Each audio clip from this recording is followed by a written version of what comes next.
మీకు ఉగాది శుభాకాంక్షలు తెలియచెప్తామని వచ్చాము. అలాగే రీసెంట్ గానే అల్లు సినిమాస్ కూడా ఇనాగ్రేషన్ అయింది. టికెట్స్ దొరకట్లేదు, ఫోన్ నంబర్ ఎవరు ఇస్తారో అని ఒకసారి కనుక్కుందామని వచ్చాను. డైరెక్ట్ గా అడిగి బుకింగ్ చేసుకుందాం అడ్వాన్స్ బుకింగ్స్ కోసం. అది కాదు సార్, అది అడగడానికి రాలేదు. That was just very lame joke.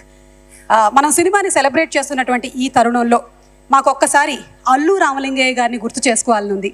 Allu Ramalingaiah గారి దగ్గర నుంచి మీరు నేర్చుకున్నటువంటి ఏదైనా ఒక విషయం ఈరోజు ఈ జనరేషన్తో షేర్ చేసుకుంటే బాగుంటుంది అని. అల్లు రామలింగయ్య గారు అంటేనే హాస్యం, అలాగే వారు ఒక డాక్టరు, ఎన్నో అద్భుతమైనటువంటి విజయాల్ని చవి చూసినటువంటి ఒక వ్యక్తి. మరి మీకు వారి దగ్గర నుంచి మీరు ఈ మధ్య చెప్పాను, 50 సంవత్సరాల క్రితం అంటరాని ఇండస్ట్రీగా చూసే ఈ ఇండస్ట్రీలోకి వెళ్ళి నువ్వు ఈ ఇండస్ట్రీలో ప్రొడ్యూసర్ అయ్యి పైకి వస్తావు అని చెప్పి నన్ను ఆశీర్వదించడమే కాకుండా వాళ్ళ కూతుర్ని చిరంజీవి గారికి కూడా ఇచ్చాడు అదే టైంలో.